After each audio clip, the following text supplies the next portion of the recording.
Hello and welcome back to the Power Podcast with Joe, Sam and Alex. How have you both been? Hey. I've been feeling pretty evil. Black-hearted, wanting to kill everyone around me. Just the usual. Oh, okay. Yeah, that's pretty standard for Sam, to be Pretty honest. standard. I mean, I work in retail. It's what we all feel. Yeah, okay, alright, well... I mean, you don't know the things I've seen, Joe. You haven't seen the crimes of these people. No, I worked in retail. It was... And work in Tesco. It was terrible. Although, if anyone is offering to hire me, I really enjoyed retail, and I am desperate for money. So, I'm definitely good to work anywhere. Oh, just as a side note, I mean, I'm fine with retail. It's just people who don't wear masks. I try to be friendly with me whenever I'm utterly glaring at them and wishing them to go away. Okay, yeah, I can get behind that. I can definitely get behind that. Yep. I had to get that rant out there. These sick, sadistic people who don't deserve to live. That's part of your manifesto, I'm sure. Oh, yes. I mean, speaking of manifestos, Sam, I always feel like you antagonize me so much. And it's good, because we're going to be talking today about villains. That's such a stretch for that.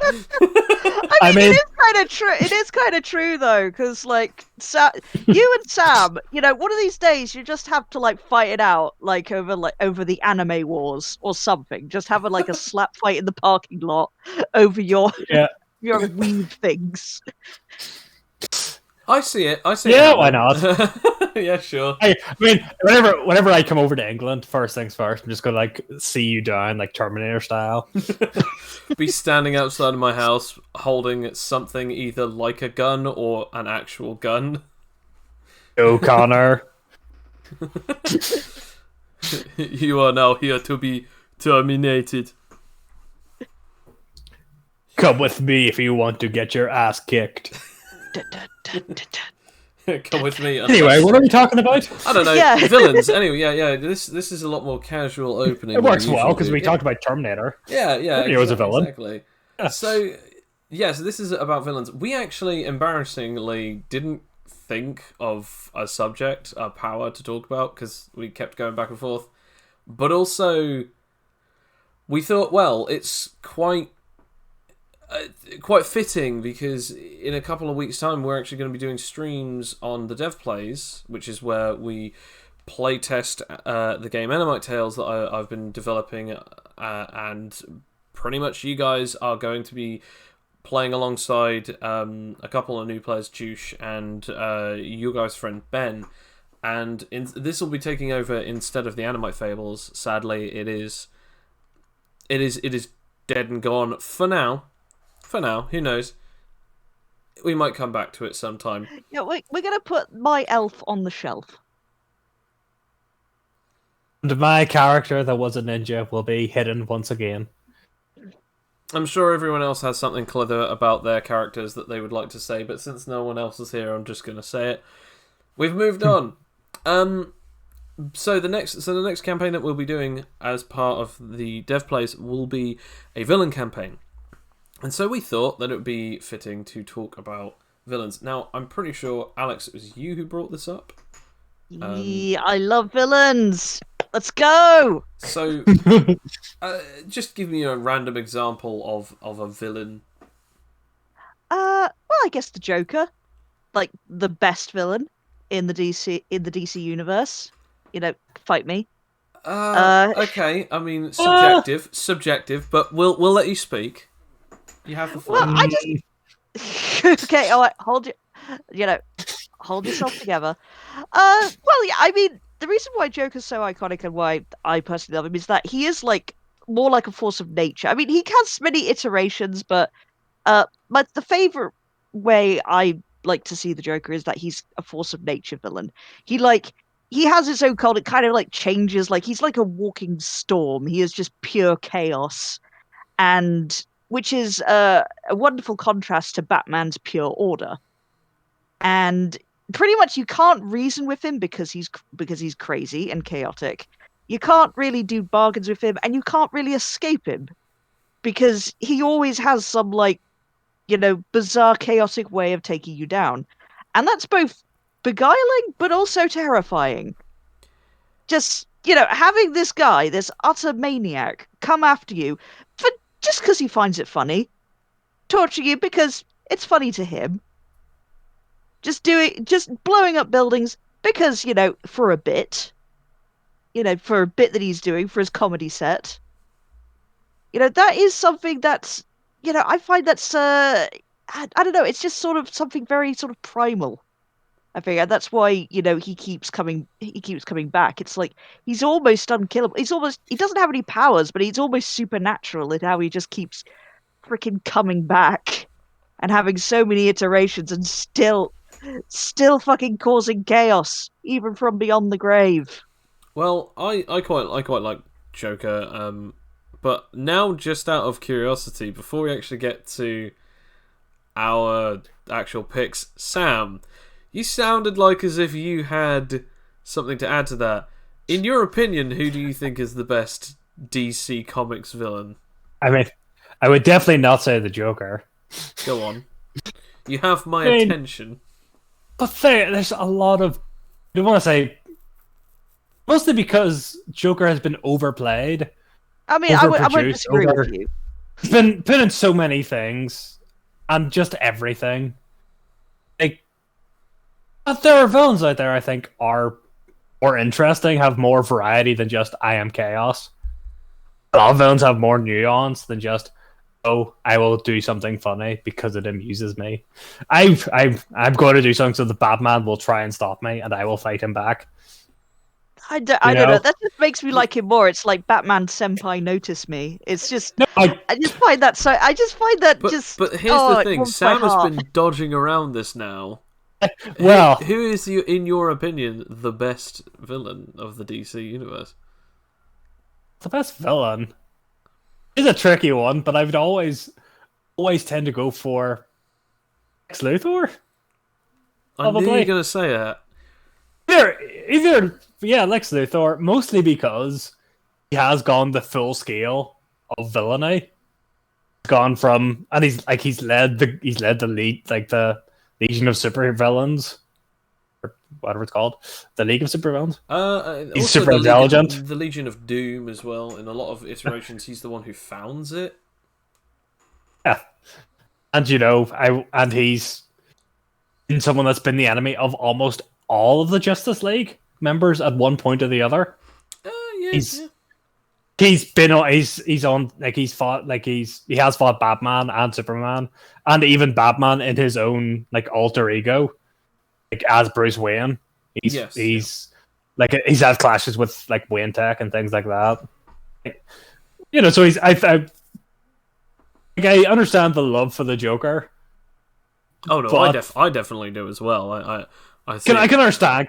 Yeah, it seems a bit too mainstream. But at the same time, it's like two opposing ends of the scale. There's there's chaotic evil, and then there's lawful evil. I think that Lex is sort of in between lawful and neutral. I'd say he's lawful, and here's the reason why I think he's lawful is because that most of the time that he does do heinous things, a lot of the time he still tries to seem like the human who is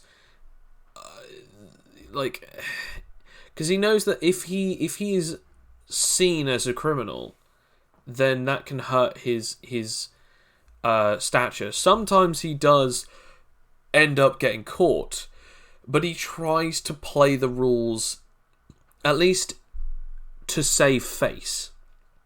Yeah. A lot of the time he does break the law, and he does break the rules, and he obviously does commit heinous crimes, but he still tries to show himself as this guy who's like, oh no, I didn't commit all those crimes, and he's obviously corrupt, but I'd say that he's trying to play by the law, whereas Joker just doesn't care who knows or what knows. In fact, a lot of the time he does things because he wants them. He does things because, I don't know, it's just the best alternative, or it was funny, or it's hilarious to me. Whereas like Lex Luthor actually has a method to his madness, and even going as far as to actually say like he does at least have either his own laws or follows by the laws. Like, by all accounts, if he was smart enough about it, which he definitely is, he could have actually figured a way to stop Superman and all the Justice League, kill the president, or even take over from the president in some unlawful ways, and basically rule the entire country until eventually finding out a way to rule the entire planet. But he doesn't. He actually goes through the electoral roll to be elected as the president, and he becomes it through that. That's part of his like evil plan, because of that, nobody can touch him, because now he's been properly elected. What's Superman going to do? Overthrow a democratically elected politician? That makes him the bad guy. So this is why I think lawful evil. That's, if we were to use that system, that's how I would consider it. I don't know if that's how you feel about it, Sam, but that's my opinion. I was going to say, and best part yet, he's not only hurt them like physically, like the Joker does. Yeah, he's hurt them emotionally by making them doubt their own abilities. Like Superman, he's made him wonder, like, what would happen if he went evil? And he has turned evil before. There's even a moment where, when he tries to, like, in the Justice League animated series, there's a moment where he actually possesses Wally West's body as the Flash, and he possesses him, and he goes, "Ooh, how can I get through to people?" And eventually goes, "Well, this isn't working out. But I can find out this guy's secret identity, and then ruin his life." And then he takes it off, and he has no idea who Wally West is. He goes, "I have no idea who this is," and he just puts the mask back on, and he just never thinks about it ever again. And it's that thing of, he was willing to go, At least if I gain nothing from this, it'll be who is behind the mask, so I can ruin his life. Obviously, the joke is he has no idea who it is, so it doesn't really matter. Yeah, actually, that's the thing. Some iterations of the Joker, like Mark Hamill's Joker, there's this bit where he actually does find out Batman's identity. Twice. There's one, but my favorite one is like in the Batman Beyond. It was like a Return of the Joker, where he does some truly heinous things to Robin as well, and it's basically he just said that's really disappointing. Said like I would never reveal it. That would just ruin part of the fun. And I just said he just sort of mocks Batman, saying like, I gotta say I'm really disappointed. You're just a little child with daddy issues. Yeah. And it's just devastating. Just behind all that stern and batarangs. Really just a child crying out for mommy and daddy. See, this is the thing. It'd be tragic if the word so pathetic. Yes, that's the exact line. However, I will say this as well. There is another moment where there's a guy who finds out that he's actually the person who makes Batman, and he actually tells Joker. And he goes like, it is like, I was the guy who created Batman. I was the guy who killed the Waynes. He goes, ha! Wait, what? And he's like, it's like, Bruce Wayne is Batman. And he goes, yeah, we need to tell everyone. And he just shoots him. And he goes, as sad and pathetic as that may or may not be, I can't let you do that. It's like, if everyone else knows, the jig is up, his life is ruined, and my cat and mouse game is to an end. And I have nothing to do on the weekends, and that's the funny thing of like, he is chaos, but it's the fun of chaos. It's the factor of like, real life is not always a car chase, but good lord, does the Joker want it to always be a car chase. However, you're both wrong. I was going to say, do you remember the time someone thought they killed Batman and the animated series? Yeah, and he tried to get him. He give the Batman a funeral. Very somber, of course. Kick me, attached to the cape, and then he was just absolutely angry that this sniveling little weasel dared to have the audacity to accidentally kill Batman, or at least, yeah. That's why we put him in a box and decided to throw him into acid to kill him. However, you are both wrong, because the greatest villain of the DC universe is actually, drumroll please, Godspeed. No, okay, all right. I know that I'm a massive fanboy of Godspeed, but Godspeed is not the person who completely is the best villain. The best villain. The best villain is Eobard Thorne. Oh. No, and the reason is. Oh my god! The reason is. Sam. The reason is he has the same capabilities to destroy people just as both Lex Luthor and as Joker. He has been shown to be both incredibly intelligent as well as unhinged. And on top of everything else, all he is pure spite. Now, yes, fair enough, so is Lex Luthor, and yes, so is Joker, but the spite goes even deeper. He would actually prefer that his entire existence is ended all just so that he can rub it in the face of Barry Allen when he realises that when he goes back in time to just save his mum from being killed, he then basically causes the apocalypse and ends the whole world. And he's just like, oh, I came here to gloat. It's like, yeah, but you'll die too. Yeah, and at least I know that you die literally doing the one thing that you thought was actually going to save you. And selfishly, you've now ended the world. And it's just that's so powerful. Because as they get Thanos into oblivion, he just gives two fingers. Pretty much. To you. That's just. Oh. I mean, also the fact is that he actually finds a way to not only create the very power source that was created accidentally, and he makes his own form of it, but he also actually has the ability to, because he's the only person who wields the negative speed force, he actually has the ability of harnessing so much of that power that he can practically regenerate upon almost dying, if not actually quote-unquote dying. But also, since he runs back and forwards in time so many times, he meets himself, and then both of those versions then run through time and meet other versions of himself, etc., etc. So that then it's this thing of that he's functionally always going to be forever living on. Because there was always going to be another version of him somewhere out there in the multiverse, somewhere out there in the time stream, and because of that, he can just keep going backwards and forwards and meeting himself over and over and over again. And so even if you kill this one, another one from the future or from the past will show up. And he knows how to fundamentally break down Barry Allen, Wally West, Iris, every single person in all of Central City. He is able to just ruin their lives, and he does so at the cost of anything and everything just to do it. And why? Well, in the old comics, they actually had it that the reason is because that he finds out that he's destined to become the Reverse Flash. Because originally he dresses up in a suit with the same colours as the old Kid Flash. Because it's like, oh, well, every one of your sidekicks wears yellow instead of red.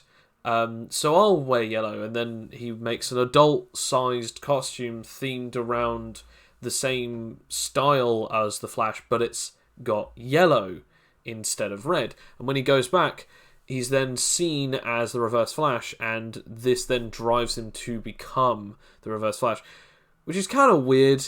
And then in the New 52 or something, it's basically just jealousy or something. Yeah, we discount the New 52. I don't know if it's the New 52 or Rebirth, but either way. But yeah. Regardless of that, at least it's more consistent than there might very well be 3 of him, or there are millions of frickin' clones looking at you, Joker and Lex Luthor, respectively. We don't. Is it? Is it more? Like Spider-Man, we don't discuss the clones. We just discuss except for Ben Reilly. I like Ben Reilly. Fair enough. Anyway, well, we might as well get into the topic at hand. We were going to talk about our separate 3 villains. We just started talking about DC villains. So, Sam, what was the villain that you wanted to talk about? Or at least... It's going to be Lex Luthor. Oh, okay. Well, in that case... Oh, no, it wasn't Lex Luthor. It was going to be someone he once teamed up with, though. It's Doctor Doom. Wait. Villain of... Are you alright, Sam? You just said a Marvel and a DC character teamed up once. Oh yeah, they teamed up once.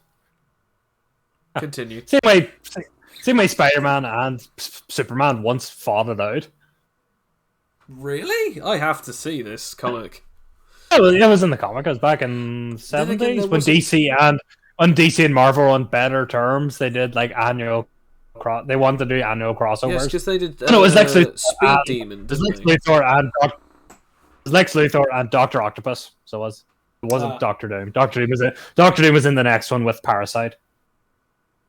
Anyway, yeah, that's me misremembering. But Doctor Doom, of course, is the leader of Latveria, villain to Fantastic Four, Spider-Man, and various other Marvel entities. Yet, his entire ideology is one of actual good. He is a villain, but what he strives for is a laudable goal. Somewhat. He is the living embodiment of just because that you have, a good means doesn't mean you have to be a dick about it. Yeah, because his whole idea is that he's seen multiple futures, many futures, such as like the X-Men Days of Future Past, where Sentinels take over, and like the 2099 universe where corporations take over, and all these other Marvel possibilities of what the future will hold, usually with disastrous consequences for the humans. People in general, and he realizes that he does this. Sees that the one universe where everything is okay is the universe where he takes over, and even says in one of the comics that only Richards or any of them had the time to think, why do I do this? Well, just ask him why he does it. No, if they actually thought, if they were clever enough to think, why would he want this? What would be the point? He already rules Latveria with an iron fist. What would be the point of ruling the world? Could he do more with the world than his own country? Yeah. So, besides about 100% increase in assassination attempts. Is this going to be your prelude to next week being about incredibly dumb characters despite what we have been told about them? Yeah, pretty much. I love that. Pretty much, yeah. Mr. Fantastic, the dumbest smart person who ever made.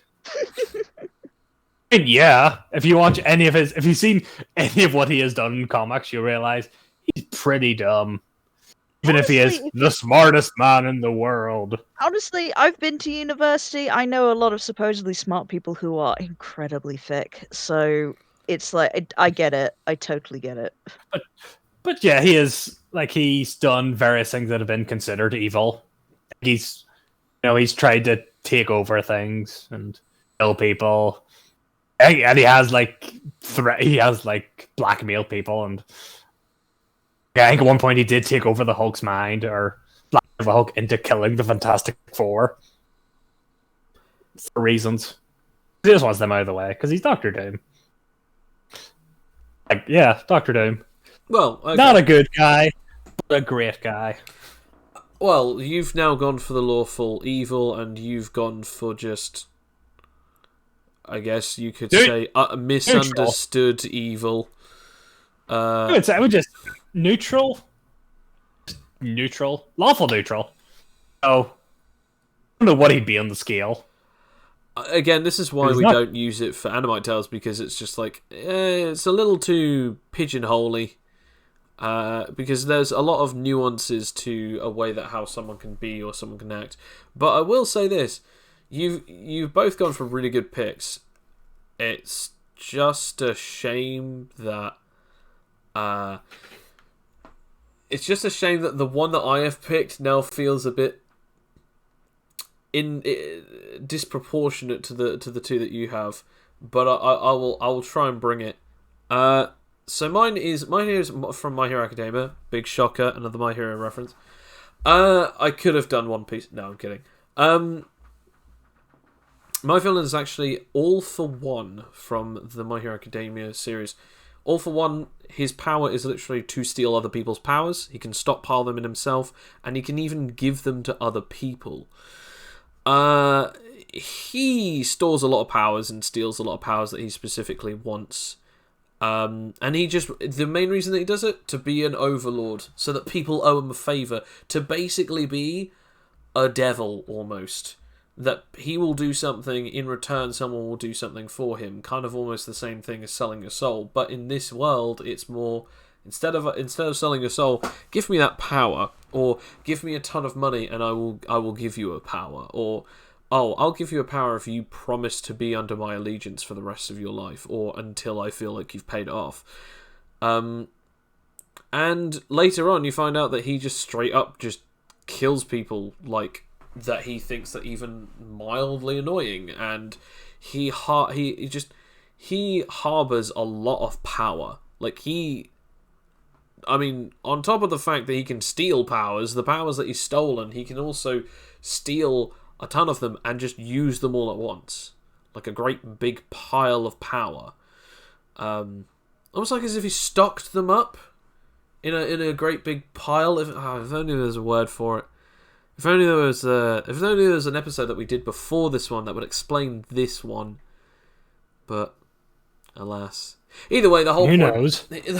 We'll never know. The whole point is that he just wants to rule over people, and he wants more power.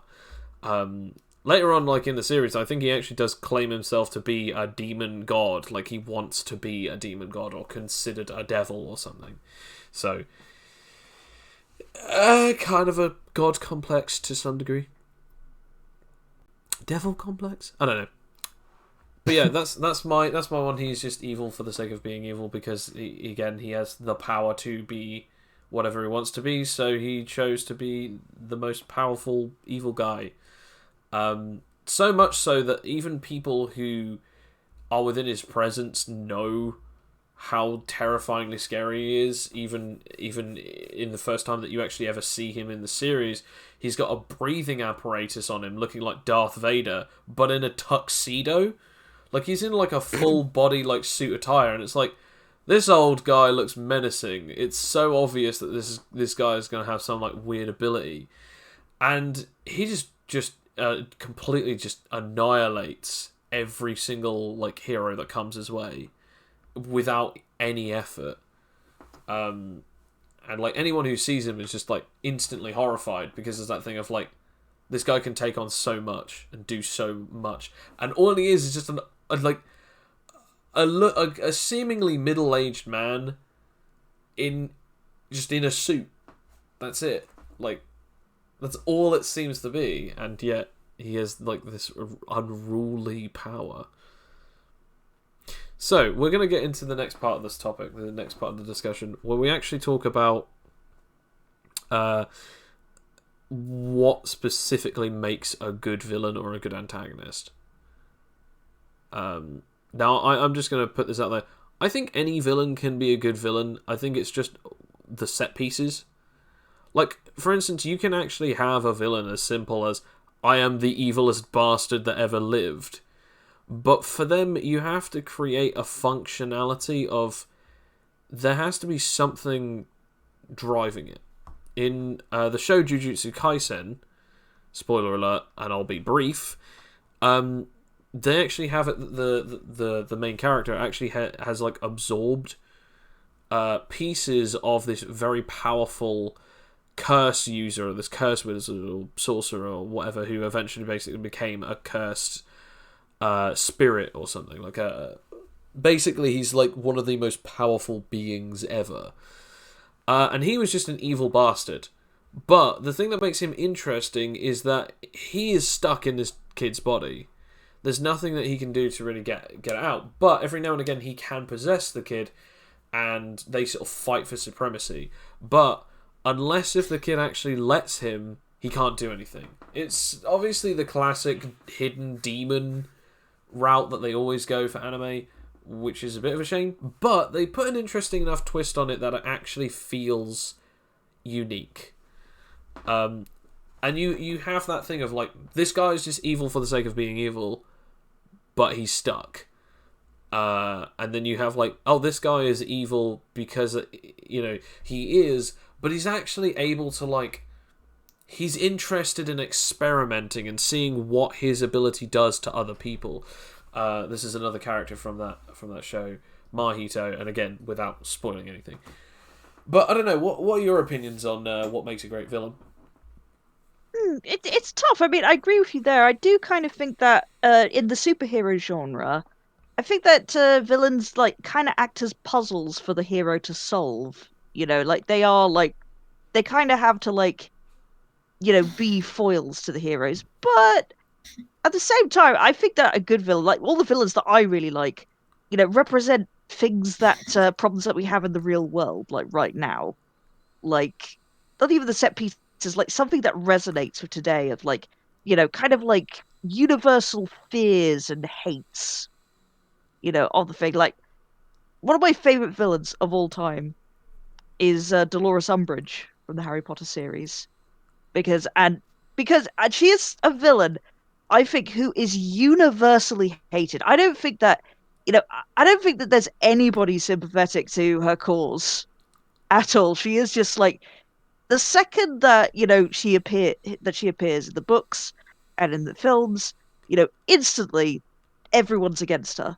It's like, oh, I freaking hate her because she represents like the really horrible school teachers that we've all had, really sadistic, like people in authority who abuse their power, or like even worse, abuse within the confines of their power. Like it isn't until quite later on that Dolores starts, really going against the law. She is sanctioned to do all of the horrible things she does until quite late into the story. And that's what's scary about her is that she is the definition of lawful evil. Like there's nothing you can really do except rebel against her.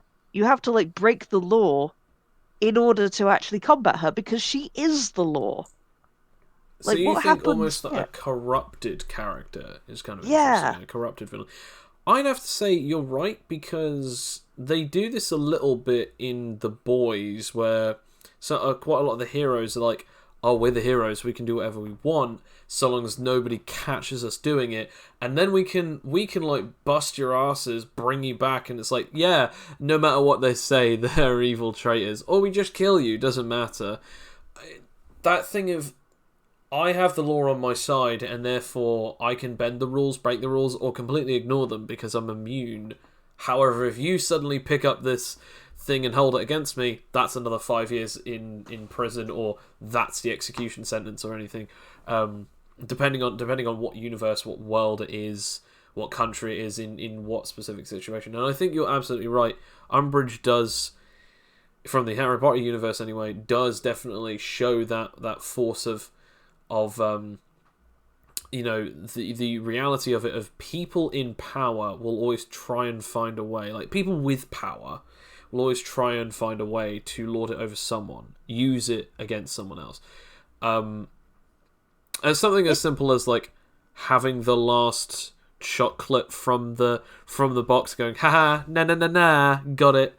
Or even something as simple as obviously earning more money than someone else in a relationship, or obviously the usual one of feeling smug about yourself because that you got the pre-order before someone else did and now they're going without it or something. It's that thing of everyone has something that they want to lord over them, and power is no exception, especially when the law of pretty much the entire wizarding world is practically at your fingertips. What's really scary as well that I've found, because I actually did write a paper on her once. It didn't get accepted, so I'm not that I'm bitter, but You've mentioned this three yeah, times, so yeah, no, definitely I not am bitter. better. Yeah, not that I'm bitter. Fine, fine, fine. You don't accept my ideas, but yeah, what's scary about it? Doing research into it is like, yeah, Umbridge was actually apparently based on people that actually existed in J.K. Rowling's workplace before, like, she actually wrote the book. So it's like that's what I found so scary is that I think why she's like universally hated and recognized as evil because we all know someone that's like Umbridge. I think there are just some people who will take the piss, and you don't really know what they are. Like they could be like wearing a great big pink fluffy cardigan and have lovely cat photos and everything. There's like Umbridge had, and they just butter wouldn't melt in their mouths. And then suddenly they're hitting a button that ruins your life just because you annoyed them once, just because you went against them, just because you're like, a different color or, just some kind of different religion. I They actually just had do that. I actually had a teacher like Umbridge once in high school. She was a science teacher of mine. Because my original science teacher, I think she was on maternity leave, and so she was gone for at least like 6 or so months.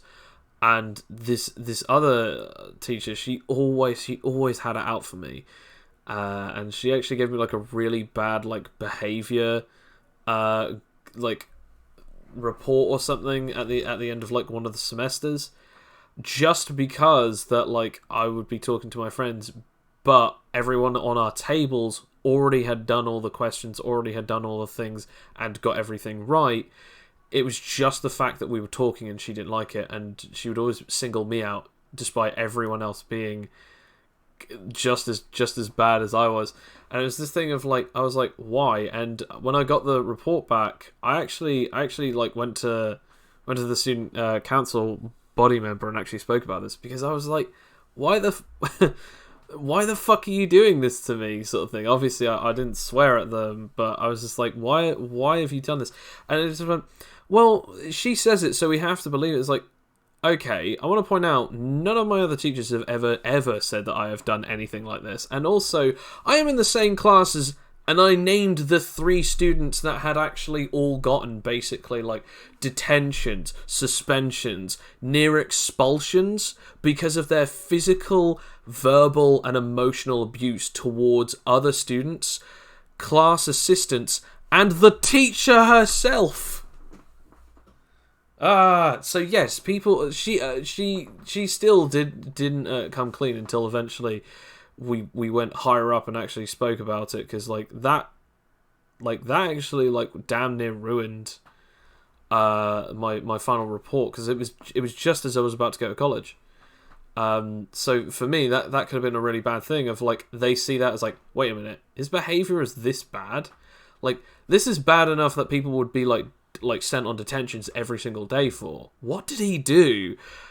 And it literally was nothing that was worth anything. And yeah, so I still to this day think and know that there are people like Umbridge before and after that film came out that will use their power, whether it's in front of you or not. They will do something. If they don't like you, it will either be made apparent, or it will be the thing that digs into you, and you won't even know until it's too late. So this is what I'm talking about, because like, I think that because of that, we all want to see these kind of people get their just desserts. And that's what makes them satisfying. I mean, I think that, the best villains, like, yeah, there is a sense of like, being them. There's like this power fantasy that comes with it sometimes, where it's like, yes, I get to do whatever I want, ha ha ha. But there's also the other side of like, we really want to see these awful pieces of garbage just suffer for their crimes. I mean, And that's definitely the case. Yeah, things that we've held on to since childhood. It's yeah. I want that son of a bitch to suffer. And I think, Umbridge falls into that category because, oh my god, she gets to suffer so much from it. And it's so good. It's so good. It does feel just so damn good when you actually get that final moment of like, haha, in your face, you have to deal with this. My all-time favourite one is in Scrubs. They do a lot of things like this. This is not even anything to do with powers, but in Scrubs they do a lot of things with that, where it's like, there's always that one character, or there's always a character that tortures another one, or does something, or you're watching it and you're thinking, this guy is terrible, oh man, that's so awful, oh man, that's so evil. And eventually you'll just see like the uppance comes because of the way that they treat other people, or because that they treat the situation. Like one of my favorite ones is there's like a thing in a show, I can't remember what it was, but maybe when I say it you guys will actually maybe think of it. There's like this guy or someone who's just basically they're purchasing on a card, and suddenly they get called because it's now declined because it's something so completely different to what they normally purchase. And it's that thing of like, it's not justice, but it is that thing of like, it's that almost the ironic sort of, what goes around comes around, it's finally here sort of thing. Like you've now finally met the very thing. I guess you've now finally got the rod that you've made for your own back sort of thing. I don't know. Sam, what about you? What kind of villains do you think makes a good villain? What type of archetype is a good make? Well, I always like the villains that heroes either see part of themselves in, or at the very least, they have a connection to them in some respect. Yeah. Like, mostly because, my love for Spider-Man. Pretty much all of his villains, in some respect, have a connection to him. Hang on a second. Alex, did you know that Sam liked Spider-Man? Oh God, this is news to me. No, I've I never heard don't about think he's this. ever expressed an interest in that. No, honestly. Sam, if Yeah. I had known, Yeah. I mean... Damn it, I mean, man. I do like to keep it secret. I'm so sorry that we didn't know for such a long time. I mean, you've never spoken about it. And that is very true. I mean, make sure not every week to mention it. Finally, I'll do something. I will mention something else then. No, go on. You've made your bed. Now lie in it, Sam. Yeah. Well, I like villains that are either connected or are similar to the hero that they're fighting. Yeah. Example being, well, it's like in the original Spider-Man, the movie, the good Sam Raimi movie. The Green Goblin, aka Norman Osborn, has a connection with Peter Parker in his non-hero mode because he acts like a father to him, he respects him, and they're kind of friends. But he becomes villains and he becomes a hero, and they have a connection there. They both have like super strength, so they're somewhat similar.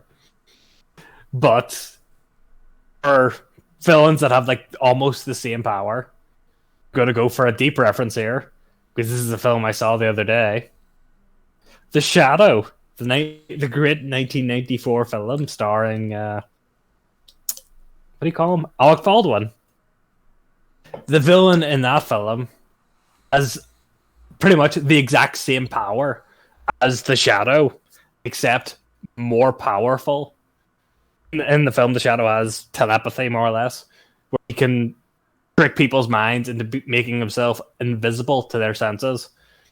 And very basic, dominating commands. He can look into someone's eyes and tell them you will not you don't know who the Shadow is. You will forget about the Shadow. And things like that. Whereas the villain in that has incredible hypnotism abilities. He's actually managed to make everyone in New York unable to see a single building. What? He made everyone in New York unable to see a single building.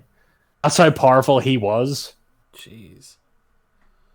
That he was able to make a building, and it's not even just invisible to their senses, but make it so it looks like it was just an empty lot with papers blowing in it. You know what I mean? No, that is hilarious. That is brilliant. And even telekinetic abilities, he had a yell that actually break glass and throw people back. That just kind of shows you the power. They have the same power, but one was phenomenally more powerful. So what you're saying is the villain himself was a flex of what his powers could be or could have been. And better yet, in the start, the Shadow was actually the evil guy. He went around killing people. He was a drug dealer.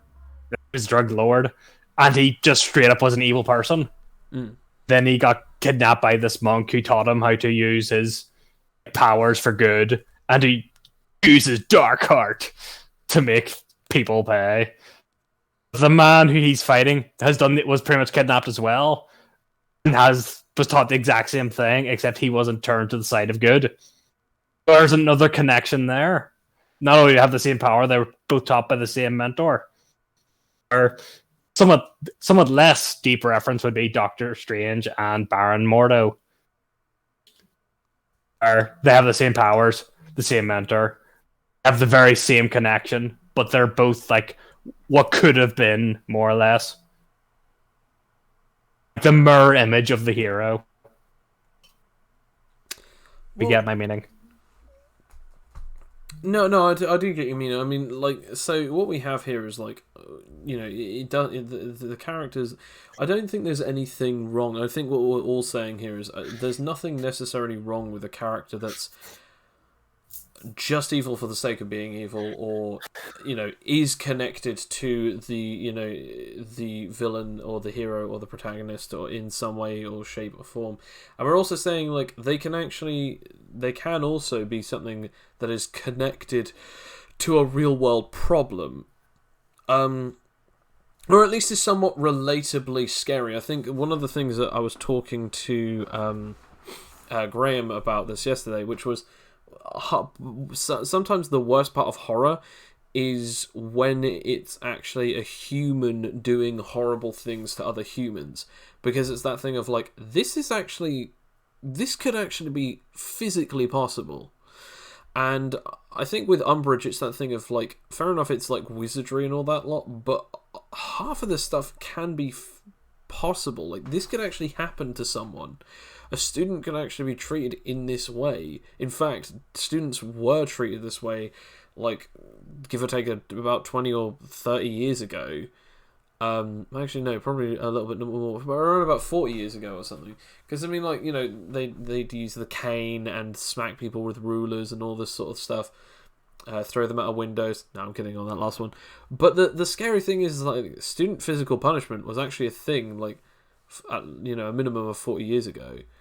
So it is that thing of, like, it's kind of scary to think that, like, the stuff that Umbridge does to a lot of the students in the terms of physical abuse is, fair enough, like, a bit outdated now, but all of the emotional, mental, and downright actual, like, power abuse that she has, like, not just using her magic, but also using her position, she completely renders almost every single student in such an uncomfortable situation that she can actually, with the snap of her fingers, ruin their lives. Like, their permanent records instantly just dashed. All hopes of getting into whatever jobs that they wanted to, or even just having the future that they have been designing for themselves over the 7 years that they're supposed to be there. So I think you know, that's interesting. I think the fact that we also have you know, the any of the Spider-Man villains being the fact that, like, part of the damaging side of Spider-Man's villains are they are deeply connected and close to him in one way or another. For instance, you have Harry and Norman Osborn, who are both you know, like, you know, sort of friends and sort of you know, sort of almost adoptive father figure sort of thing. You have then, like, Dr. Octopus, who actually is his teacher for a long period of time. You have Eddie Brock, who's his journalism rival. You know, like, it's all of these kinds the Scorpion. Things. The Scorpion, yeah, was created specifically just to take him down, but then got horribly mutated. Was unable to get rid of the suit. So, either way, you just have a ton of different villains or characters that are revolving around Peter Parker and eventually just end up being, like, these characters that are, in some way, shape, or form, are connected to him. And then, obviously, like, the thing that I said with, like, having villains that are just evil for the sake of evil and having no attachment to the villain, and the main reason as to why that there's no attachment to the hero is the reason as to why that they're so connected is because that they are the only one, or even, like, they are the only ones who are deciding to do anything, or even it's that thing of, like, they're in this proximity and they're going to do their best. obviously the one that we didn't talk about, which is actually the one that I'm going to talk about now before we actually jump into the final segment, which is the villain that everyone, or at least too many people, can agree with. The villain that has some way, shape, or form of their big evil plan and actually turns out to be kind of making some points. For instance, the biggest one that everyone obviously knows over the last 2 to 4 years is the Thanos, or the Thanos. Is just erase half of all life, therefore there's enough to go around for everyone, and he's doing it for the sake of preservation, and quite a lot of people are like... It's so dumb, though. It's so dumb, though, because if he does it indiscriminately, and also, that's just straight up eugenics. What he's doing, like, the idea that, we just have less people, and there's more resources to go around. Saying, we already have enough resources to go around in the world. It's just the people at the top aren't sharing it. Socialism, motherfuckers.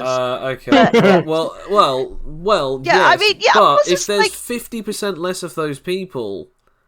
Then, and again, since it's indiscriminate... Yeah, just like if you are gonna have, like, if you're gonna make that argument, why do it indiscriminately? Why not get rid of why not make the 50% all assholes? I don't think anybody would disagree with that. But then, how can the glove consummate what is and isn't an asshole? The glove can do whatever it wants. It's a magic glove. It's not sentient, though. It's not sentient. Can we? No offense. Can we just say that before that he was quite fine just killing people randomly? Yeah. It's a hypocrite. 50%. So, and let's be honest, his perfect balance thing was already crap. However, you also have to agree that his motivation and his reasoning is because that his own planet is destroyed by overpopulation, underfeeding, and also just sheer self-destructiveness. What he's doing makes sense, and the reason why he has adopted so many of these children, 3 from either side, perfectly balanced as all things should be, as he has 3 adopted sons and 3 adopted daughters. And he abuses every single one of them. Not really. He just doesn't treat them with great purpose. Oh, mate, your devil's advocate is off the charts today. I mean, he's straight up... no one wants to be in that family, okay? It's like the worst foster family Ebony in Moore the world. wanted to have a word with you. Cull Obsidian wants to have a few, chats and sit-downs. Like, I want to point out, okay, fair enough, like, the 2 that I just mentioned are the boys, but the other one, I can't ever remember her name. I can't actually remember the other 2, because I know that there's, like, Corvus Glaive, and I swear there's another one. What's her name? It's weird, because other than Gamora and Nebula, all of them are named after, like, something to do with black, and then a weapon. Like... I don't know. Can't remember. It was a thing that happened long ago. It was a thing that happened long ago, 3 years ago. But, like, let's be honest, they never actually said any of the kids but the 2 main ones that we cared about. More... And emotional bonds, too. Yeah, fair enough. Well, either way, my point still teetering as it is stands, because it's the fact that, like, he has this backstory that does share some level of, like, he just doesn't want the same thing to happen, and he actually does genuinely care about his children. Creepy, weird, effed up way that he does the way that he does.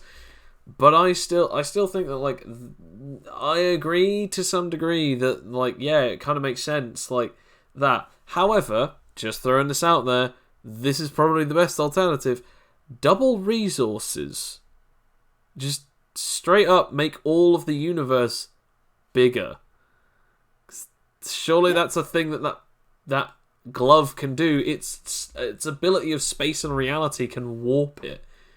Nah, man, that doesn't involve killing, so we can't go with that plan. Shit, forgot. Never mind. Pack it up, guys. We'll just get the assault rifles. Now come back to me with the plan that involves more murder. Okay, have it on my desk by Monday. So the thing that I actually wanted to go into then is, like, obviously relatable villains. But I don't know. Like, do you guys have any like quick fire ones before we get loads. into... I got loads. Poison Ivy. It would be remiss of me not to mention Poison Ivy. Environmental terrorist. fucking lesbian queen, amazing. Actually, yeah, I think doesn't she get her powers from like Was it the green? it's well she gets I mean, isn't it like I'm pretty sure it radioactive doesn't. waste like mixed with like a load of Well, chlorite or something? yeah, well, it depends on what continuity. I mean, she does live, you know, I mean, she is like a botanist and chemist. So a lot Yeah, of what she does to herself is, you know, voluntary and for her own making. But she does like, yeah, in some continuity, she does like get, you know, affected by the environment being bad and thus, you know, comes as like nature's avenging angel, you yeah, know, which is, yeah, I mean, it's understandable, especially if you care about the environment. There is sort of like this impulse of like you're hurting me. Like it literally is like hurting her. I mean, regardless of like the continuity, there is like a part of her core personality is that she does actually feel like an actual kinship with the earth and plant life, in which if you destroy a flower in front of her, she will have a breakdown yeah, yeah. because she, you know, she feels the pain of the flowers, and it's like, why are you hurting me? Yeah. You know, why are you hurting these innocent things that can't fight She back? does. I'm She going to does kill what she you. does because it is actually physical, emotional, and actually, in all honesty, kind of relatable. Stop destroying Yeah. the planet, Moral. asshole. Sam, do you have one? A quick fire, like relatable villain? Well, I was to be honest, Mr. Freeze. Oh, Relatable. yeah, Okay, go for yeah, it. no, That yeah, was a yeah. great That's choice. All he wants to do is save. All he wants to do is save his wife. Why must you all be dicks and stop him from doing that, Batman? However, he does try to like kill people who get in his way, who just so happen to be standing in front of a thing because they are security guards in a like a top-notch military True. base because he needs like this power core to power his like new cryo drive or something. Like this, would they allow him to actually save his wife if he just said, "Hey, legit"? Probably not. Let's be No. honest. He's still corporations and what people are like. I think They actually, don't like care the about- reason as to what in one of them, the reason as to why he actually turns into a villain in the first place is because that he's trying to get the cure to his wife because he freezes her and he's trying to get the actual cure to her, and he's pulled out of his lab, and so he freaks out, knocks over some kind of thing, and it actually like that's the thing that turns him into Mr. Freeze, because what happens is he then gets like hit by this cold wave and he has to stay in a cold environment, and he's now got like 2 murders on his hands that was entirely by accident because he was basically like getting out of it, like being pulled out of his thing, kicking and screaming, kicked over the wrong thing, and then he suddenly turns, but the others die. Yeah. So And you know, in the cartoon, the first episode with him, Heart of Ice, his main motivation is just to kill the guy who he believes killed his wife or like caused his wife to die and transformed him into this being of pure cold.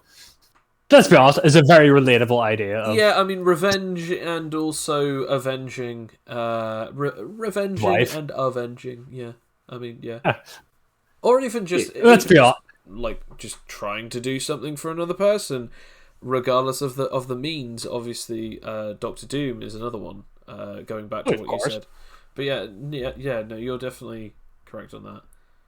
Trying to think of any other relatable villains. Well, Unless that's it. I was actually going to say that's it, because we're now going to go into our final portion, which is obviously in tabletop RPGs, in D&D, in Animite Tales, we have seen villains. We've in D&D they have the Tarask, which is an actual monster, which is more of a force of nature rather than an actual like sentient creature that can have some witty banter, smart ideologies, or funny dialogue,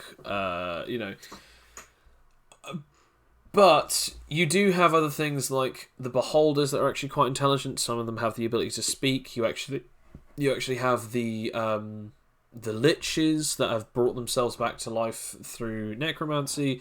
You have just straight up just actual villains or enemies, who are bandits, raiders, kings, emperors, another party perhaps that is the complete opposite or dichotomy of your own party. It's a ton of different ways that you can do it. In Animite Tales, it's again the same thing with the superhero system, because again you have a ton of different things of either mutants or superhumans or humans or heroes or villains or whatever. You've got a ton of different ways that you can really build a protag and an antag. I just didn't know if you guys wanted to sort of like, I guess, sort of now detox from this by actually talking about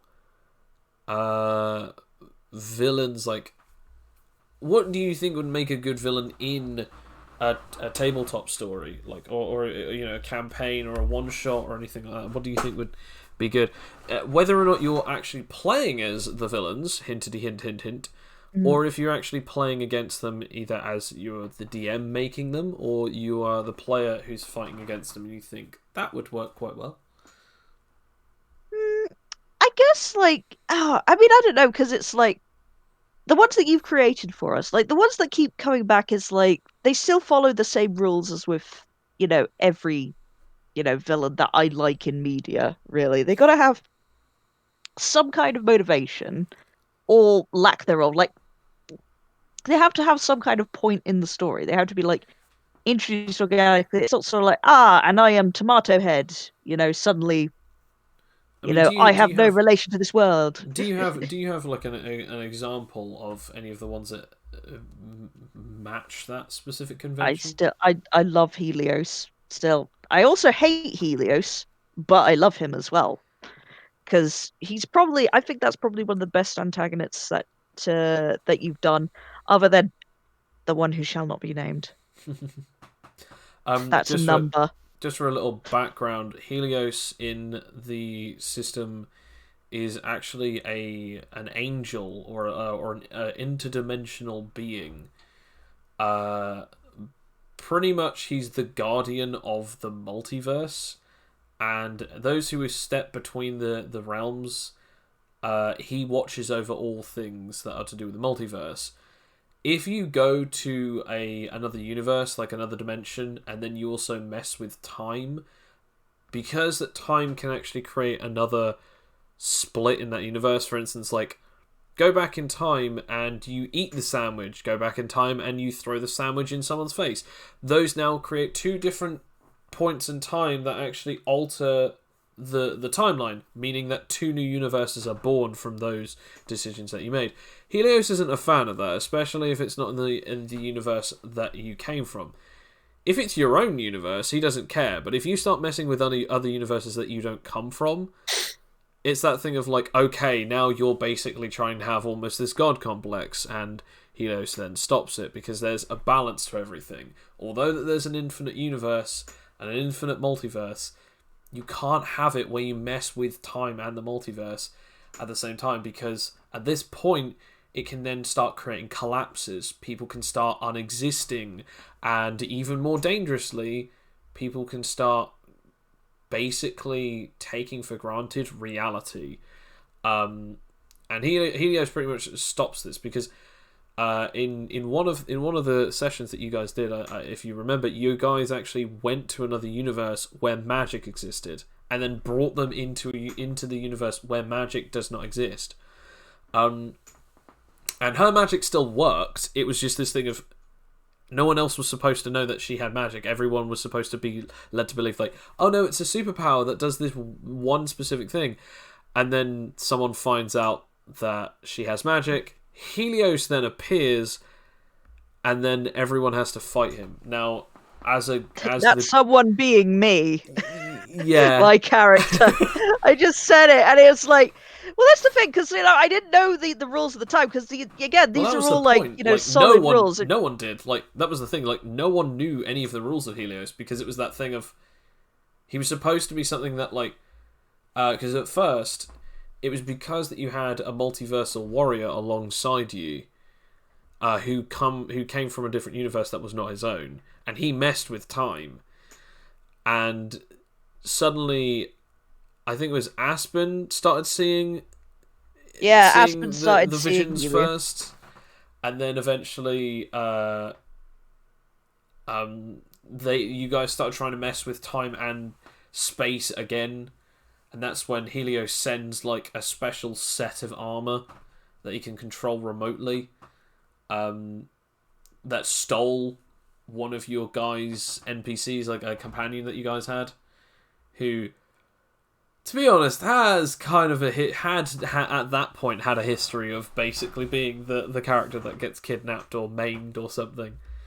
Yeah. And then later on, you guys actually had a fight with him, and it did not end well.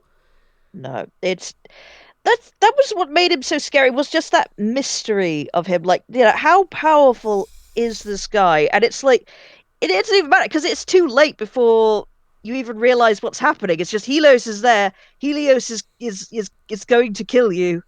You don't even understand what you've done, but it's like this all powerful thing is coming after you because you done fucked up somehow.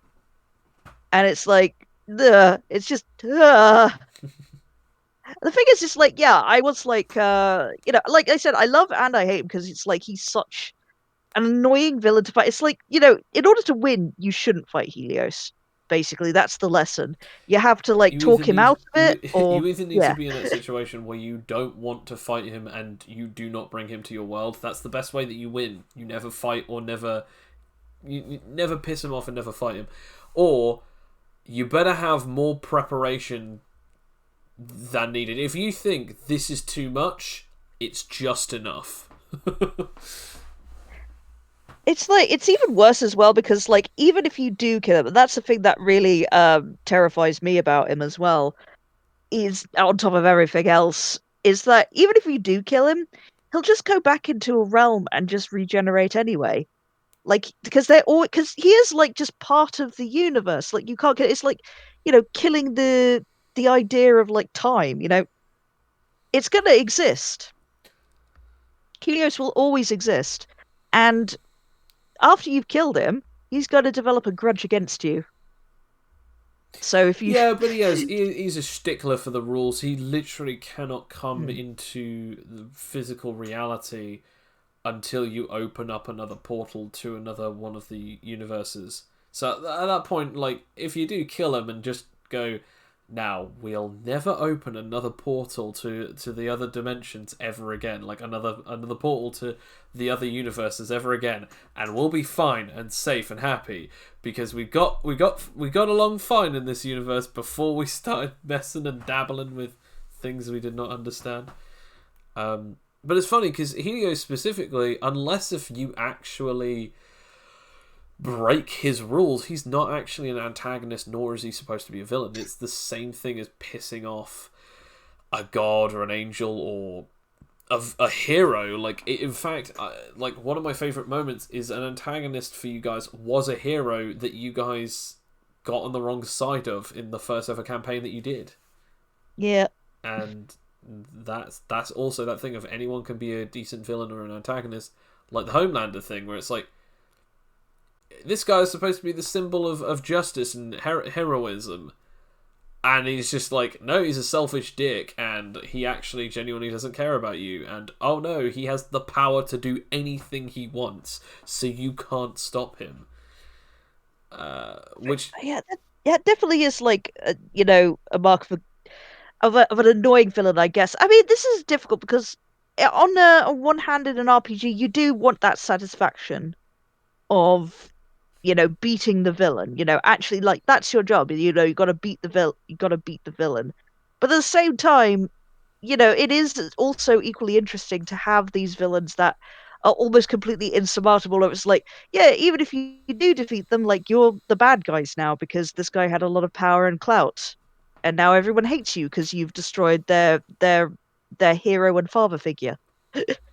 Exactly. Sam, what about you? Do you in tabletop RPGs or in retrospect, like, what do you think is a good villain to have? Oh, it's hard to have a villain in most tabletop RPGs, mostly because in most tabletop RPGs you tend to kill them off. Yeah, I knew you were going to go for that. True. Yeah. If you're smart, let's say you're playing D&D, and someone's saying like a lich, an anti-paladin, not even a dragon. Sometimes that is the enemy of the campaign. Don't let them live most of the time. If you do, you're not. You're probably being somewhat dim, or you're playing your alignment of, "Oh, I'm lawful good." He surrenders. Well, he's going to come back. we should No, kill you him. strike No, them. it's not the way. Yeah, but it is his way to come back and kill us. Surrendered. He surrendered. He threw down his hand. He threw down his sword. He threw his hands up towards me. Can I kill him? Yes, but Should no, I kill him? because I'm No. lawful good. We can't. You have to bring him in, bring him to justice, and if we're lucky, he'll be hung. Most likely. There was actually So what? there was a good one on like D&D at like my girlfriend's group, where we basically got this guy who was screwing over one of the players, families, and like we did this whole thing of like, oh, you'll just be like as bad. You got to give him every human a chance, every person to like redeem themselves, and and we went it past, because all of the other, his gang members were actually kind of cool and just doing their jobs and stuff, but even though those jobs were criminals and stuff. So we went past that all, non-lethal run. And like we explain it to him that, behave or we will come back and we will no longer be lawful good. And what does he do? He goes back on his bullshit like immediately. And so immediately we're just sort of like, right, fuck around and find out. And then we just, that's created an even better boss battle, because then we got all of like his, henchmen out of the way who'd just lived, and he'd leveled up a bit more after that as well. Like he'd gotten worse. He turned himself into like a half demon type thing. I think and it was, so it was like, we should have killed you before. I think for me, one of my favorite ever evolving villains is actually is actually, funnily enough, the players to each other. Because there's always that one player that plays a little too chaotically, or plays a little kind of like almost like as if they are actually antagonizing another player. And it is always that thing of like there's that moment where that character goes, okay, my character is a good person, or okay, my character isn't a good person, and they just go, I'm going to have a deterrent against this other character, either because that I need to defend myself, or because that they go, because if this guy steps one more foot over the line, I'm going to cut that foot off.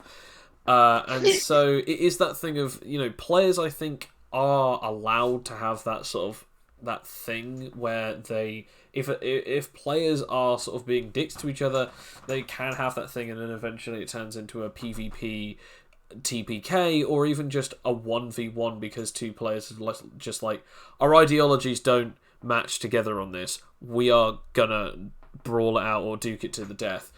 And I think that's kind of one of the most interesting ones. I've had a PvP situation turn where it was this moment of one player wanted to kill this guy because he was like, oh, he killed this, he killed my parents, and then this other character just went, no, and then he calmed him down, and they were like, yeah, okay, no. The third player, however, was like, if we kill him, we can take all of his stuff, and we can even get this guy to take his powers from his corpse.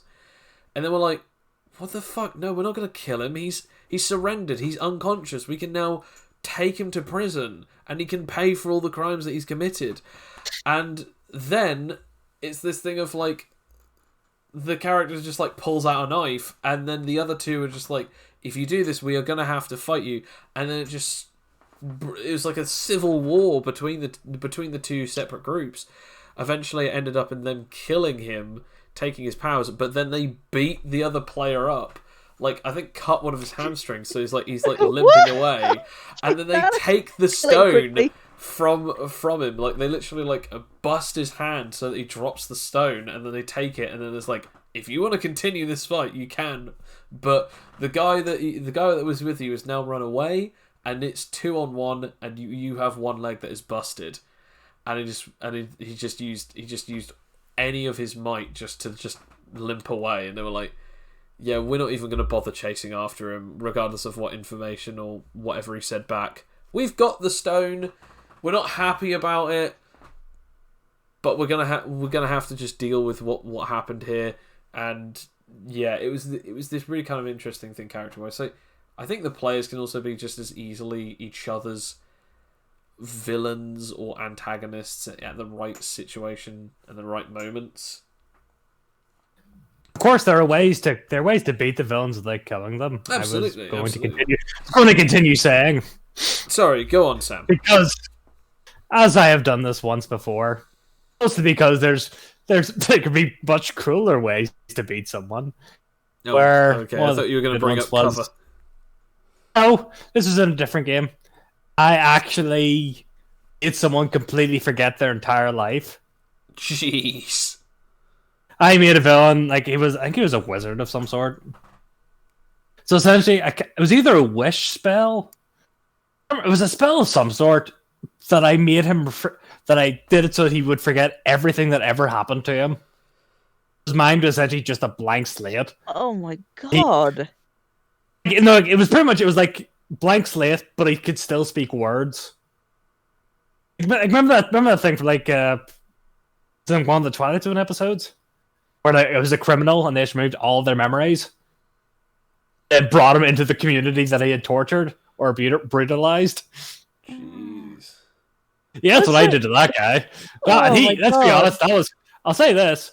If I remember correctly, I think the community, they beat him up and then I think they reformed him. Or at least made him a slave. Something like that. Oh, that's so much better. That is definitely a fate worse than death situation, because that guy now does not remember anything. You basically took away his identity. You're an identity thief, literally. But the other one I did was this was in a superhero game that wasn't with the system, it was with a different system. But I think it was more like a, I can't remember what it was called. Yeah, was it Fate? Or No, it was one of the more kind of obscure ones. Like, was it? But no, what we did was we essentially took away their powers, and this is virtually how like powers their entire life, and we just completely depowered them. So that whenever they did put in jail, like I think they're like mental powers. Is there mental? It was something that they were like almost blind without. Jeez. You know what I mean? Oh. It was like their sixth sense that they'd used. Like it was like making like Daredevil deaf. Kind of like I was literally about to say either like kind of like making Daredevil deaf, or literally just having it that like. Oh, I remember what it was. I remember exactly what it was now. It was if I remember correctly, it was like mutated, so he was really heavy. Either he had I think it was like he had a giant head. And what we essentially did, we removed his ability of telekinesis. So essentially, he couldn't move. Yeah. Yep. Oh shit. And then he just got put in jail. And we're like, that's a job done. Now you can't do anything. I mean, again, I feel like going back to what Alex said a while back is the just desserts thing, though. Because it's that thing of, like, if you're going to be a villain, we take your powers, and it just so happens to also ruin the rest of whatever life you have left. If you were a bad guy with those powers, sorry, you just don't deserve them anymore. It's like the whole Legend of Korra thing. It's like, nah, I'm taking away. You were a gangster with that firebending power. You're not getting that back. Yeah. Also, sorry, Ozai, you can't be a dictator anymore. Exactly. Also, Korra sucks, but yes, I do agree with that. Oh, shut up. The true villain of this podcast is Joe. I am the true villain of the podcast. Saying lies. No, saying truths. Dare I say... A slight spoiler for that great 1994 film, The Shadow, that you should all definitely see, is that's how the film ends with the big baddie with all the telekinesis powers getting like essentially like a knife thrown through his brain, like it slashed into his head, and getting like his frontal lobe removed. Oh, geez. That's like his. No, that's only the bit that's removed from him is his ability to use his telepathy. He has no powers, and he's thrown into an insane asylum because he's in the movie. He's the great, the last descendant of Genghis Khan. His whole plan is he wants to take over the world, of course. So he's just put in this asylum with everyone else young. I'm Henry VIII.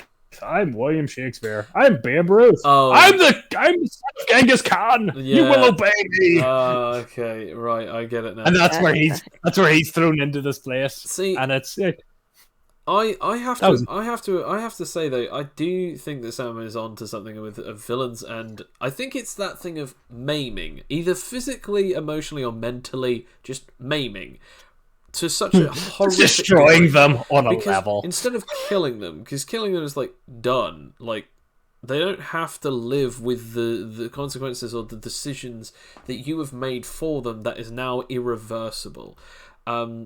Like, for instance, like, one of the scariest ones that we actually had was Bill playing as Nathan. And at one point, this guy, like, because you guys, in the first, like, 4 or 5 sessions, no, yeah, it was about 4 sessions, you guys were in a country called Land of the Sunken Moon. And it's sort of like a play on sort of a Japanese island, and it's sort of Edo period and so on and so forth. And there's this moment where you guys are sort of docked onto land in your little your little wooden dinghy boat, and you get on and you're going around having a look through town, and Bill is on his own. And suddenly this guy who is like supposedly one of this crew of superheroes who's pretty much just come over to this land and taken over it because they are quote unquote the heroes that will save everyone from themselves. And less that they're like tyrants, more that they save people and then they go, you're welcome sort of thing. And then some of them get a bit cocky, some of them start believing, well, we are the best thing ever around since whatever. We're the best thing since sliced bread, so to speak.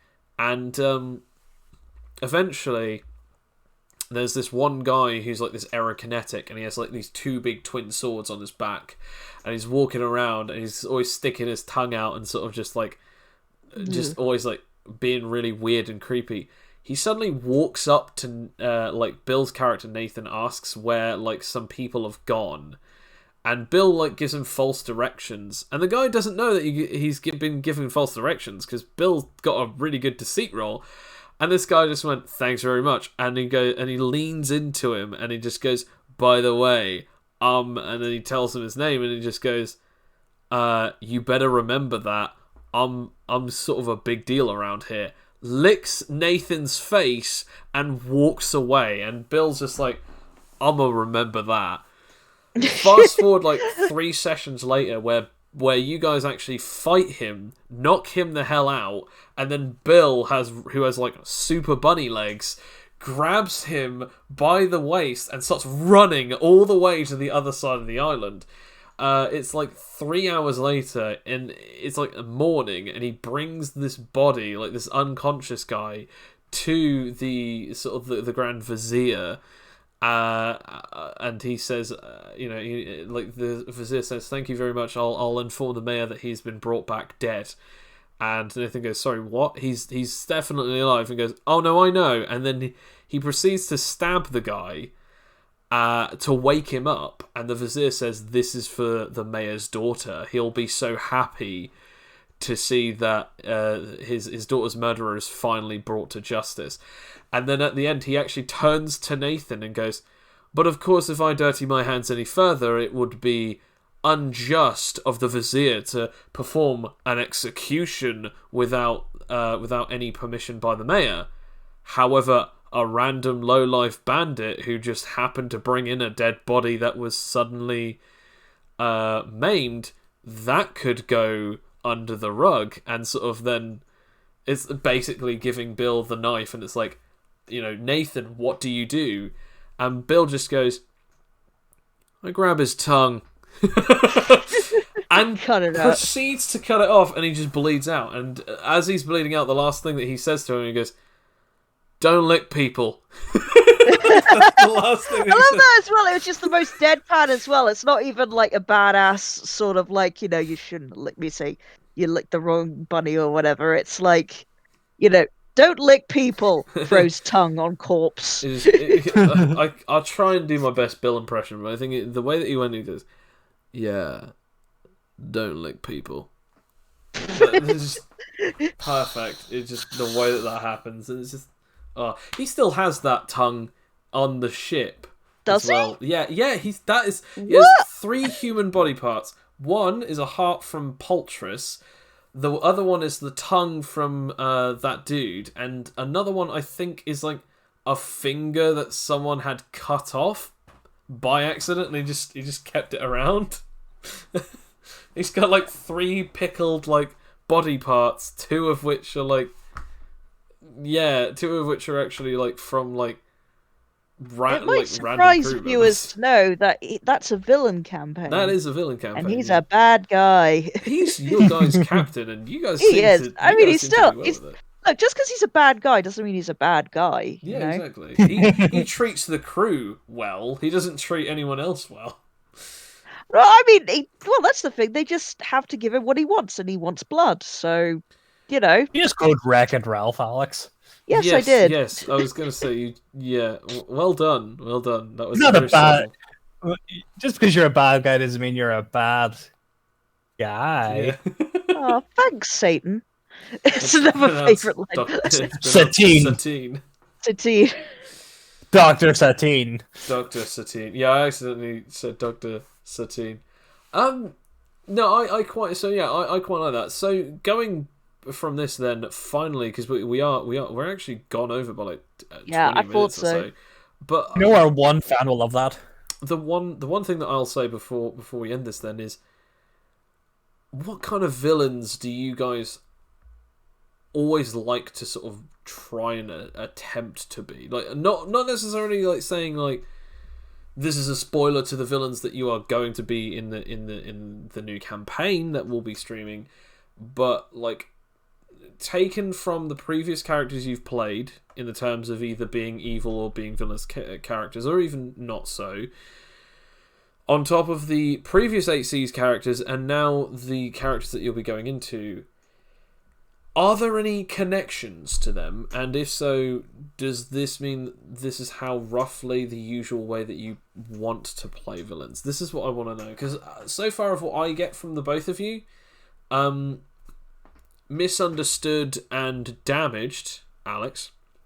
Yeah. And Well, Sam, yeah, but that's just yeah. Thanks for calling me out on that. What about we talk about the characters, okay? that was the characters, but okay. Oh, right. And Sam, I'd have to say, Sam, you always seem like as if you want to stand out. Like you want to be different from everyone else. You don't want to conform. Non-conformist Sam in the house. And yeah, you are the most unconformist person, because when you played originally as Zephyr, the first of the 3 characters that you played in that game, in the 8C's game, you actually said to me whilst you were playing Zephyr, it's like, I don't know, I feel like it's difficult to play as a villain, because at least when I'm playing as a hero, when I'm expected to be a hero, at least I can be somewhat surprising when I do something that is off the books or off the record or going against the rules. Did I say that? Yeah, because you said you actually said like again, this is a little bit of a paraphrase, but you actually did say, I don't like to be expected to do bad things. I just like to do them because they're bad. If people know that what I do is bad, then it's not a bad thing. Yeah, you said yes. I don't think I've ever said something like that. You pretty much admitted to me the only reason why you didn't like the villain campaign was because you weren't the only character that was being erratically ridiculous. That would make sense a little bit for you, to be honest, especially with your vampire games as well. Not to call you out, Sam, but like, out of all, I'm a good guy. Yeah, this is the thing though. In the villains, you know, in Vampire, where we're all kind of monsters and villains in our own way, you're the most pure, hero among us. Even though technically, in the last Vampire games, you're the one that got us into the most trouble. I mean, by accident, Aspen. but And I should say, the reason I got us in trouble in the Vampire game, for those listening, is because I accidentally went into essentially like a blood frenzy. And then I drunk someone almost completely dry and almost killed them. Characters playing definitely didn't want this to happen. So they brought him to a hospital. And silly me, because I was playing in the modern age. We were vampires or kindred that had just been embraced, turned into a vampire about a week ago in continuity. I said my real name at the hospital waiting list. I gave them my phone number. We were like, it was like, you're like Oh, the dear. like naive sort of Dudley Do Right, and like we're all sort of aware that we're doing things that are illegal and bad. So, and whereas you're like, well, I like I gave like some drugs to a girl, and I just gave the police my real name. It's like, don't do that.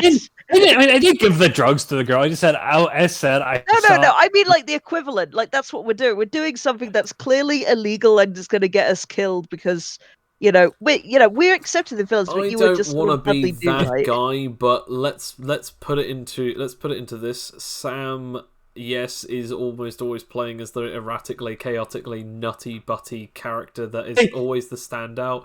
No, Sam, you don't get an opinion in what this is because it's a fact. However, I just say this fact though. You have to admit, it's only when I play male characters. I want to put this. Excuse me, Sam. What gender was your character in the last vampire game? I was also Yes, but she was good. Yeah, but she was good, but she was also nutty butty. I was also going to say, Sam, when you played as your character that you made through the art from your Patreon, you were playing as a female character who just so happened to be in a little bit too much enjoying the fact that she could make a dragon out of darkness and wreak terror upon the... What was it that you said? Oh yes, the pathetic weaklings below. I said the pathetic masses. There we go. That's different. That's different. That's ever so different. Yeah, because she was a sociopath and a psycho, and hated these plebeian normals that didn't have powers. He thought she should rule over them. That was the character. I didn't make her a case against yourself, Sam. I never made her to be played. She was made to be a villain. Yeah, fair enough. As I said, she wasn't made to be a team player. It was the whole point of the character. I like it either way. I just want to. She wasn't made to ever be part of a group. Gender-based alignments aside, Alex, you are also just as guilty because despite the fact that you claim to have characters that are very rarely bad or evil in their own ways, a lot of them who have the best intentions end up doing the worst amount of damage. Aspen. Well, yeah, but it's like the road to hell is paved with good intentions. That's the thing. That's always the way. I mean, I think it's just funny that Aspen ends up being the reason as to why a lot of characters died and a lot of people actually had to fight a bundle of mini bosses that they weren't prepared or actually willing to fight in the original term. But then Johnny, the character who was actually your villain character for the villain campaign, ended up probably being the nicest character out of every single character. It's all the intentions. It is. It's the intent. I mean, that's the thing. I was just because I never really intended. Because I guess like with Aspen, I was kind of like, it was sort of like, I didn't really have much intentions with Aspen other than just going along with the adventure and like staying true to like sort of the damage of the backstory and like reacting from that. Whereas Johnny is also reacting from trauma. Yes, I do have a type. Yes. But with it's sort of like the way things were going. It's like, I don't know, maybe I just learned some lessons from Aspen as well. It's like, don't get into anything unless you absolutely know that you can win the fight, or like it's not going to have some far-reaching consequences. Which I think, will be a dick about it. In all honesty, that like I think it was funny because everyone said to you like, "Oh man, like this is all Aspen's fault. If only they had done this." In all honesty, I was like sat on my pedestal going, "Ha, yes, puppets, dance for me," and I just realised, oh my gosh, everything has happened so perfectly, and when I realised it, it was down to zero of my own control, because it was Aspen who took a problem with all of this. It was Cosmos who took a problem in anything bad happening to Aspen. It was Helios who took a problem with anyone dying on his watch, and it was also the fact that eventually Helios would kind of feel like as if it was Aspen's fault for everything that happened. That conflict was created because of not only a villain but an antagonistic force. And I think to end this podcast, we are saying that a good villain or a good antagonist is just one that doesn't always necessarily agree with the players, the protagonists. It's actually one where they say, no, I disagree, and they make the heroes think. Because Aspen try to stand on their own rights in this particular, they believed in something, and therefore that's exactly that. But it still made people question. And this is exactly where we'll go from here. In a tabletop RPG that is supposed to be about the R, P, and G, or at least the RP in the G, which is the actual role-playing aspect, is the characters are supposed to feel like scripted or improvised characters, and they're supposed to have some level of feeling and emotion, or some level of like personality. And the villains are there to challenge that, or at least the antagonists, or the antagonization. Now, in a lot of things like fiction to do with shows and games, the antagonistic force in storytelling is just, they are the thing that is the challenge that you need to overcome, or they are the thing that the hero needs to overcome.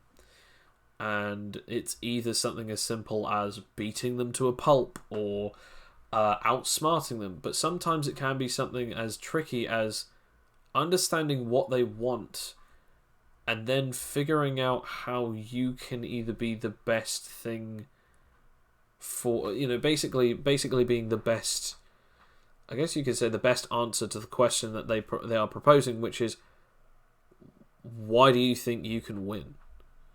And obviously villains aren't always the antagonists, because there's sometimes the protagonist, sometimes they're the main character. I mean, there's a lot of shows and films, animes, comics, any kind of stories where there is a bad guy.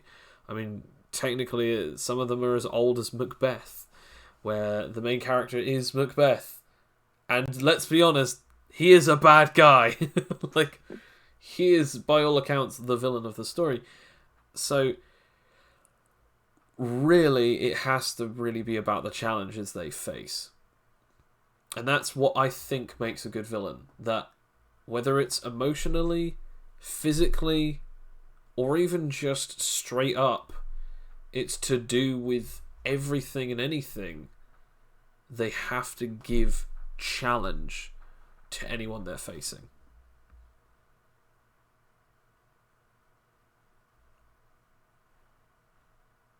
Yeah, I was really honestly expecting someone was going to challenge me on that. Anyway, thanks very much, everyone, for tuning on in, and we hope to see you and hear from you again very soon. Next week, we'll be talking about stockpiling powers, because that's what we're going to do. Did you really want to talk about that? Apparently so. Well, Alex brought it up I last do. time. Yeah, I mean, we've brought it up many times. I think it's like, well, I don't know, because like loads of other interesting things came up as well, and it's like, well, we've given it enough build-up. In fact, we've stockpiled it in a way. We're going to release it all at once. I mean, please don't phrase it like that, Alex. After releasing our large amount of information all over you, hopefully you will feel warm and comfortable after we've done so. Amazing! Thank you very much for joining us, and maybe you will join us for next week's Power Podcast episode, where we talk about stockpiling empowerment, or just stockpile powers in general. Thank you very much. Signing off. Have a wonderful night. Bye. Bye. See you in the future. Ciao, ciao for now.